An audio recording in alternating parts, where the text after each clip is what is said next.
O apoio e valorização à vida à distância é um tratamento espiritual desenvolvido pelo Centro Espírita Fé, Amor e Caridade de Tramandaí.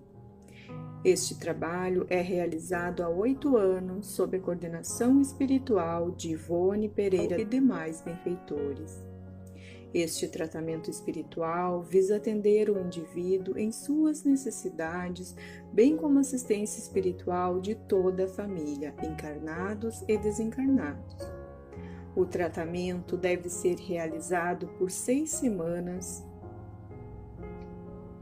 durante todas as segundas-feiras, no horário das 16 horas até as 16h30. Cada assistido deve permanecer conectado com a equipe espiritual, iniciando pela prece simples de abertura. Logo após, deve iniciar a leitura do Evangelho segundo o Espiritismo, no capítulo e item sugerido anteriormente. Ao término da leitura, deve-se fazer a prece de encerramento, agradecendo a assistência e a companhia dos benfeitores espirituais. Para finalizar o tratamento, é necessário o autoabraço, reconectando-se consigo mesmo. Boa tarde, amigos. Bem-vindos a este trabalho de atendimento espiritual à distância, apoio e valorização da vida, sob a coordenação espiritual de Ivone Amaral Pereira. Vamos nos colocar em sintonia com essa equipe de benfeitores espirituais para nos acompanhar neste momento de fé, amor e caridade através da prece de abertura. Pai nosso que estás em toda parte, santificado seja o teu nome, no louvor de todas as criaturas. Venha a nós o teu reino de amor e sabedoria. Seja feita a tua vontade, acima de nossos desejos, tanto na terra quanto nos círculos espirituais. O pão nosso da mente e do corpo dá-nos hoje. Perdoa as nossas dívidas, ensinando-nos a perdoar nossos devedores com o esquecimento de todo mal. Não permitas que venhamos a cair sob os golpes da tentação de nossa própria inferioridade. Livra-nos do mal que ainda reside em nós mesmos, porque só em ti brilha a luz eterna do reino e do poder, da glória e da paz, da justiça e do amor para sempre. Assim seja. Do Evangelho segundo o Espiritismo, capítulo 5. Bem-aventurados os aflitos. Bem-aventurados os que choram, porque serão consolados. Bem-aventurados os que têm fome e sede de justiça, porque serão saciados. Bem-aventurados os que sofrem perseguição pela justiça, porque o reino dos céus é para eles. São Mateus, capítulo 5, versículos 4, 6 e 10. Vós sois bem-aventurados, vós que sois pobres, porque o reino dos céus é para vós. Vós sois bem-aventurados, vós que agora tendes fome, porque sereis saciados. Vós sois felizes, vós que agora chorais, porque rireis. São Lucas, capítulo 6, versículos 20 e 21. Mas ai de vós, ricos, porque tendes vossa consolação neste mundo. Ai de vós que estáis saciados, porque tereis fome. Ai de vós que rides agora, porque sereis reduzidos ao pranto e às lágrimas. São Lucas, capítulo 6, versículos 24 e 25. justiça das aflições. As compensações que Jesus promete aos aflitos da terra não podem ocorrer senão na vida futura. Sem a certeza no futuro, essas máximas seriam um contrassenso, bem mais, seriam um engodo. Mesmo com essa certeza, compreende-se dificilmente a utilidade de sofrer para ser feliz. Disse, para ter mais mérito. Mas então, pergunta-se, por que uns sofrem mais do que os outros? Por que uns nascem na miséria e outros na opulência, sem nada terem feito para justificar essa posição? Por que para uns nada dá certo, enquanto que para outros tudo parece sorrir? Mas o que se compreende menos ainda é ver os bens e os males tão desigualmente repartidos entre o vício e a virtude. Ver os homens virtuosos sofrerem ao lado dos maus que prosperam. A fé no futuro pode consolar e levar à paciência, mas não explica essas anomalias que parecem desmentir a justiça de Deus. Entretanto, desde que se admita Deus, não se pode concebê-lo sem perfeições infinitas. Ele deve ser todo poder, toda justiça, toda bondade, sem o que não seria Deus. Se Deus é soberanamente bom e justo, não pode agir por capricho, nem com parcialidade. As vicissitudes da vida têm, pois, uma causa. E, uma vez que Deus é justo, essa causa deve ser justa. Eis do que cada um deve compenetrar-se bem. Deus colocou os homens sobre o caminho dessa causa, pelos ensinamentos de Jesus, e hoje, julgando-os bastante maduros para compreendê-la, a revelou inteiramente pelo Espiritismo, quer dizer, pela voz dos Espíritos. Causas atuais das aflições. As vicissitudes da vida são de duas espécies, ou, se assim se quer, têm duas fontes bem diferentes que importa distinguir. Umas têm sua causa na vida presente, outras fora dela. Remontando à fonte dos males terrestres, se reconhecerá que muitos são a consequência natural do caráter e da conduta daqueles que os suportam. Quantos homens tombam por suas próprias faltas? Quantos são vítimas de sua imprevidência, de seu orgulho e de sua ambição? Quantas pessoas arruinadas por falta de ordem, de perseverança, por má conduta e por não terem limitado seus desejos? Quantas uniões infelizes porque são de interesse calculado ou de vaidade com as quais o coração nada tem? Quantas dissensões e querelas funestas se teria podido evitar com mais moderação e menos suscetibilidade? Quantos males e enfermidades são a consequência da intemperança e dos excessos de todos os gêneros? Quantos pais são infelizes com seus filhos porque não combateram suas más tendências no princípio? Por fraqueza ou indiferença, deixaram-se desenvolver neles os germes do orgulho, do egoísmo e da tola vaidade que secam o coração. Depois, mais tarde, recolhendo o que semearam, se espantam e se afligem pela sua falta de respeito e ingratidão.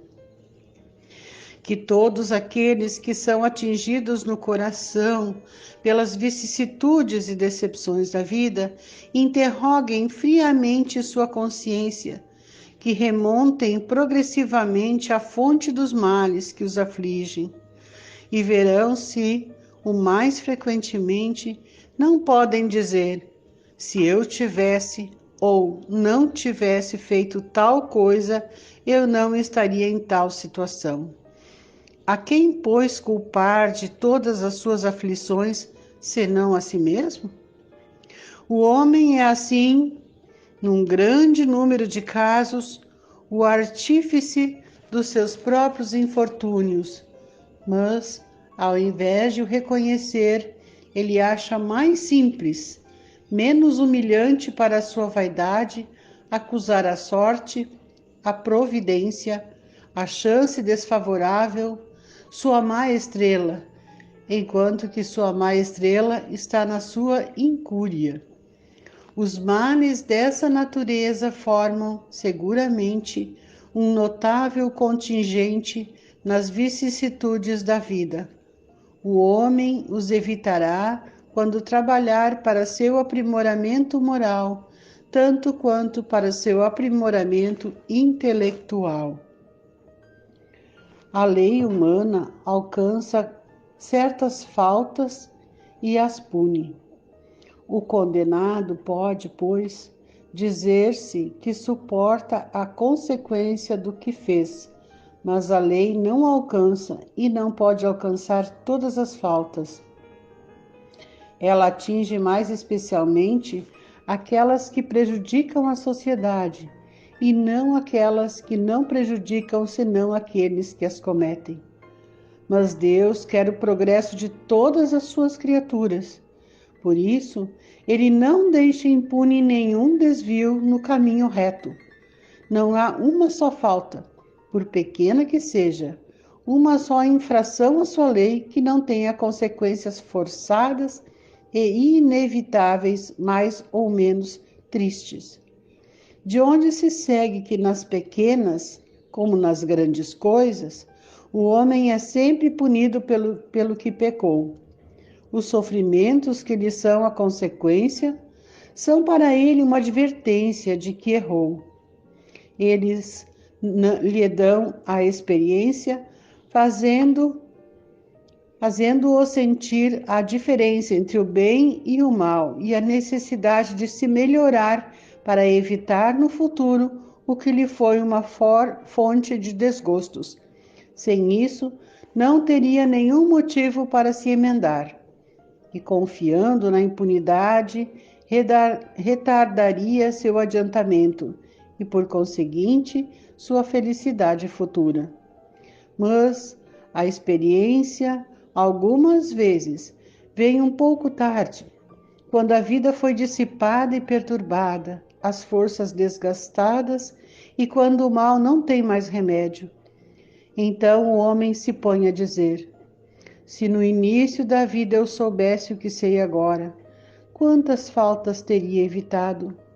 Se fosse recomeçar, eu faria tudo de outro modo, mas não há mais tempo. Como o obreiro preguiçoso diz: eu perdi minha jornada. Ele também se diz: eu perdi minha vida. Mas da mesma forma que para o obreiro o sol se ergue no dia seguinte e uma nova jornada começa, permitindo-lhe reparar o tempo perdido, para ele também, depois da noite do túmulo, brilhará o sol de uma nova vida, na qual poderá aproveitar a experiência do passado e suas boas resoluções para o futuro. Causas anteriores das aflições.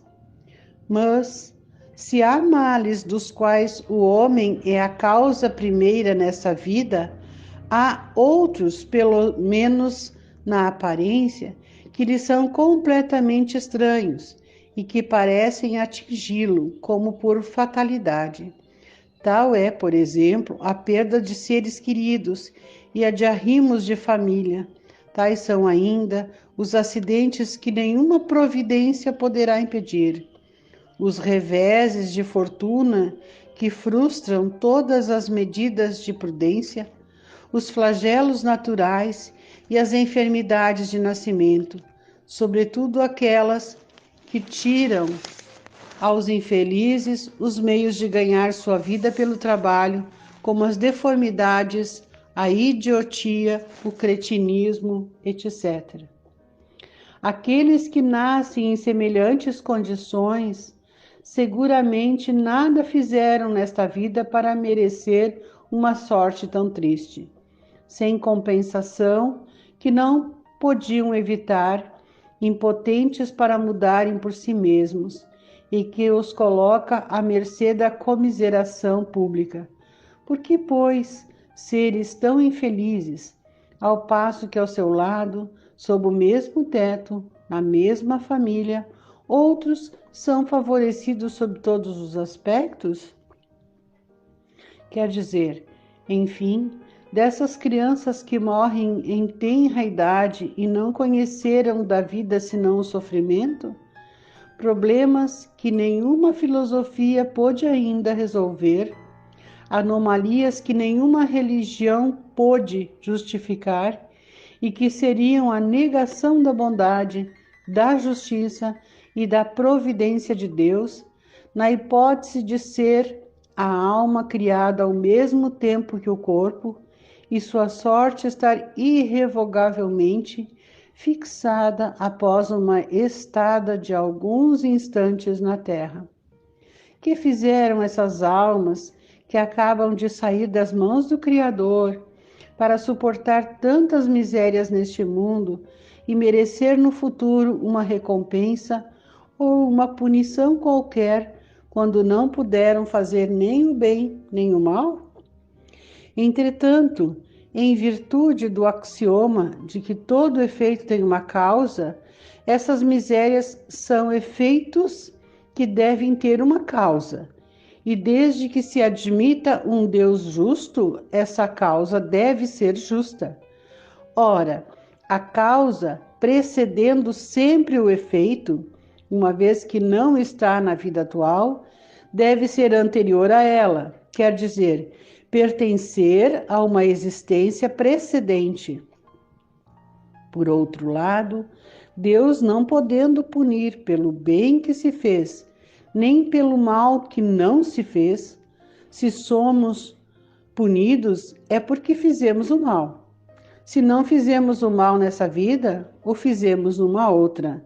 É uma alternativa da qual é impossível escapar e na qual a lógica diz que de que lado está a justiça de Deus. O homem, pois, não é sempre punido ou completamente punido na sua existência presente, mas não escapa jamais às consequências de suas faltas. A prosperidade do mal não é senão momentânea, e se ele não expia hoje, expiará amanhã, ao passo que aquele que sofre está expiando o seu passado.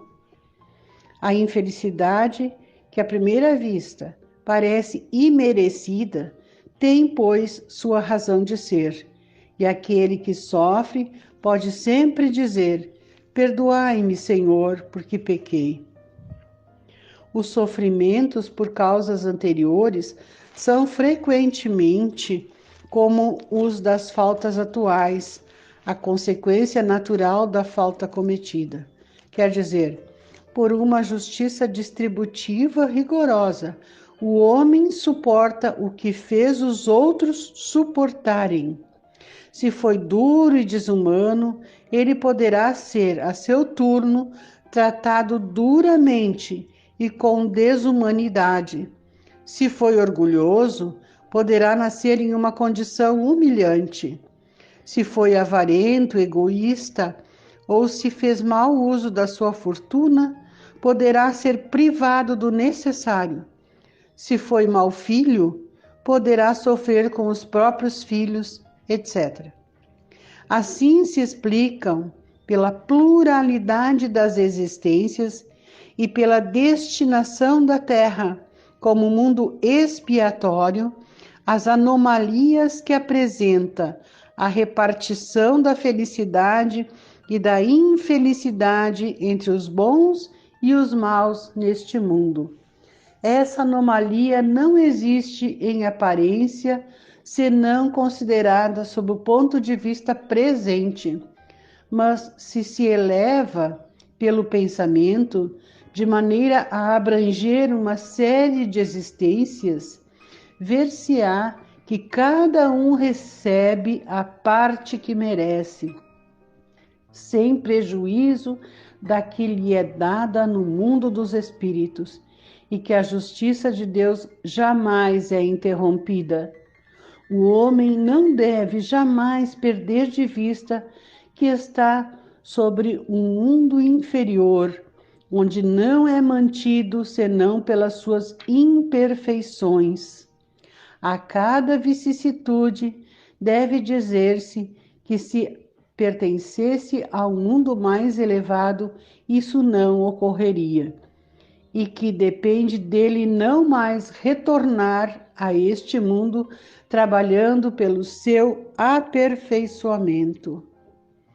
As tribulações da vida podem ser impostas aos espíritos endurecidos ou muito ignorantes, para fazerem uma escolha, um conhecimento de causa, mas são livremente escolhidas e aceitas pelos espíritos arrependidos que querem reparar o mal que fizeram e tentar fazer melhor. Tal é aquele que, tendo feito mal a sua tarefa, pede para recomeçá-la, a fim de não perder o benefício do seu trabalho.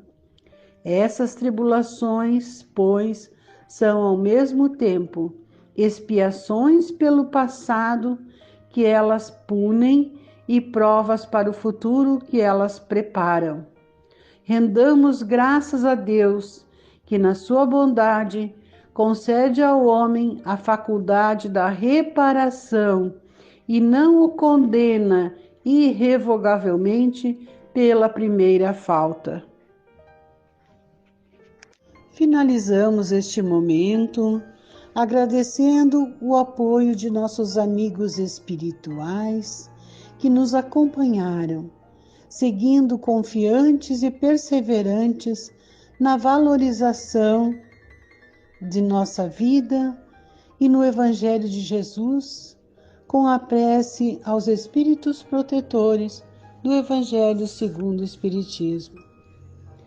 Espíritos sábios e benevolentes, mensageiros de Deus, cuja missão é assistir os homens e conduzi-los no bom caminho, sustentai-me nas provas desta vida, dai-me a força de suportá-las sem murmurar.